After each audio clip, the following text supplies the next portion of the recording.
What's going on, guys? Noah here again, and today I'm going to show you guys how I turned this into this.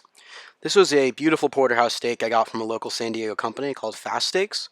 They were giving out free steaks to anyone in the local area who paid shipping, so I figured, what the hell, let's give it a try. You know, if this is a scam, this is the best damn scam I've ever heard of, so we'll give it a shot. I paid like $7 for shipping, and a couple days later this showed up in my mailbox with a nice text from the owner, so I have to say, this was pretty cool. So this is a porterhouse steak. If you guys don't know what a porterhouse steak is, it's essentially one of the most prized steaks on a cow.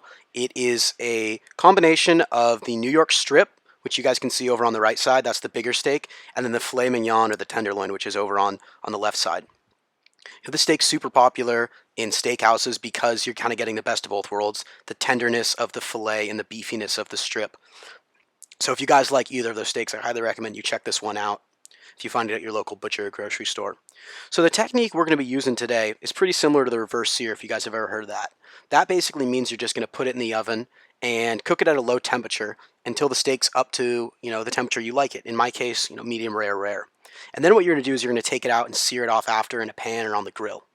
We're going to do that same technique, but instead of putting it in the oven first, we're going to put it in the smoker to give the meat a nice smoky flavor, really complement, what we have going on here. So I'm going to be cooking it at a temperature of about 225 to 250, which is similar to what you would use in the oven. And you want to do a nice low temperature because you want to give the meat enough time to cook evenly and let some of that smoke penetrate through. We're not going to be smoking this for a super long time, so we're not going to be going for a brisket-like or a rib-like flavor with the smoke. We just want to touch it a little bit. And so when you bite into it, you'll get obviously the juiciness and the richness of the meat, but a little smoke on the back end. So we're just going to go ahead and season it real quick, press that in, and we have our grill up to temp now, about 225, with some oak wood for smoke. So we're going to throw it on the Akorn Jr., which is the smoker I have going, but you guys can absolutely use a different smoker if that's what you have. You just want to make sure you're monitoring the temp pretty closely on this. As you guys can see, I put it in with my thermometer into the thickest part of the steak, and I'm just going to take it out when it hits 120. You can go by time, but I think when you're trying to go for something medium rare, you want to focus on the temperature more. So as you guys can see, it's looking a lot more cooked now, but it doesn't look like a steak you want to eat yet. It's kind of gray. We got a little rendering on the fat outside, but it doesn't look all that appetizing. But it's done cooking, so we're going to take it off and we're going to let it rest. So just to show you guys kind of how much a steak is actually going to rise in temperature, as you guys can see, I just let this sit out for about 5-10 minutes, and you can see the temperature already rose from 120 to 126. So that means, you definitely want to be taking your steaks off before, they're completely done. Let's say you're going for 135. If you take your steak out at 135, it's going to rise up to, 140, 145, and it's going to be much more well done than you want it. So just keep that in mind when you're cooking your steaks. So with this grill, to cook directly, I'm going to go ahead and take out this ceramic piece. I'm using a little trowel and, the little metal piece that came with the Akorn, because that's what I had next to me.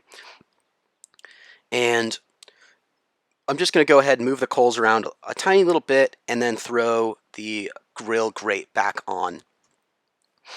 We're going to go ahead and give this some good time to heat up. We want to make sure those grates are nice and hot.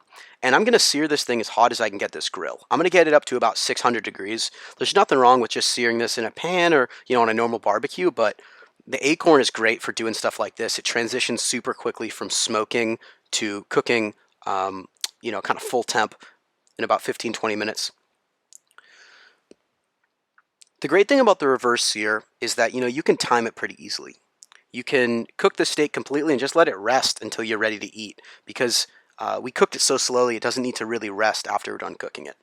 So as you guys can see, the grill's really hot now. We got some flames going, and that's because a lot of the fat that was on the grates is now burning up. So to kind of limit some of this, what I'm going to do is just kind of close off the bottom vent of the smoker to limit the amount of airflow that goes in, just because we don't want to burn this meat at all. We want to get a nice charred grill mark on the outside, but we don't want it burnt or anything, and that's a risk when you're cooking at this high of a temperature, especially over open flames.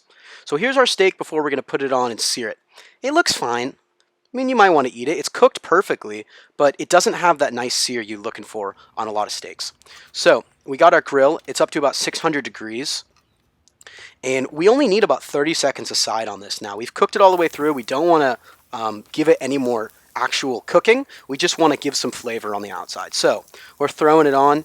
And you want to watch this thing very closely now. I wouldn't walk away from the steak at this point, just because Anything can happen, and especially when you're having flare-ups like this, just keep your eyes on it. I promise it's going to be fine as long as you're not letting it sit for more than 30 seconds or a minute. So the way I like to cook my steaks is I'll let it go for 30 seconds to a minute until it's done on one side, and then I'll flip it onto the other, let it go for 30 seconds or a minute, and then I'll flip it back onto the first side but on the opposite rotation. Basically rotate it 90 degrees, get some nice grill marks on it. I believe the steak was actually dry aged a little bit too for about a week, which I think contributed to some of the beefy flavor. This wasn't the fattiest steak I've ever had. In fact, it was very, very lean, but the beefy flavor that came through with the smoke complementing it was really great.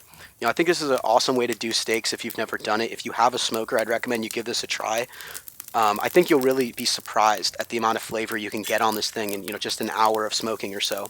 So now we're going to go ahead and we're going to flip it again. As you guys can see, we're getting a little color on the outside, but I was really careful not to let this cook too much because it already got up to about 126 degrees, which is a little warmer than I wanted. On a leaner piece like this, you're always going to want to cook it a little less than if it was something like a ribeye with a lot of fat that you want to render down.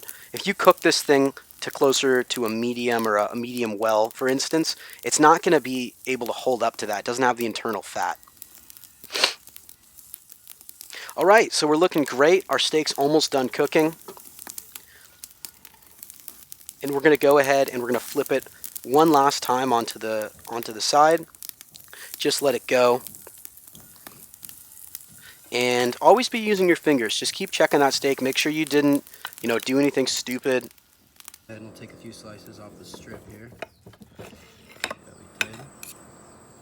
It was the most red piece of meat before we started, so I don't expect it's going to be super, super crazy red color.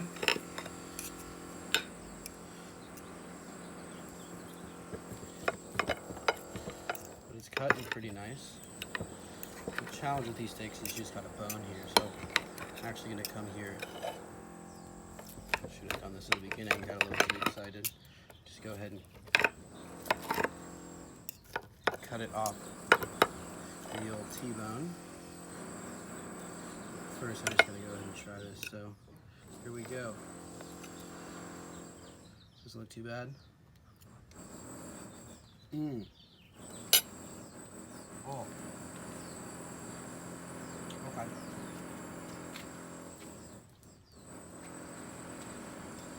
Hold up. Let's do that again.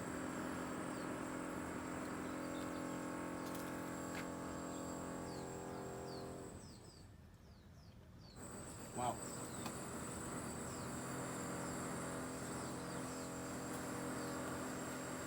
It's fucking great. Just enough salt, a little bit of smoke. The fucking power drill in the background bringing it all together. Thank you guys for watching. Another one of my YouTube videos. I appreciate all the support. Let me know in the comments what kind of videos you guys want to see, because I'm down to make some stuff. So once again, thank you for watching. I'm gonna eat the rest of this steak. And we'll see you guys later.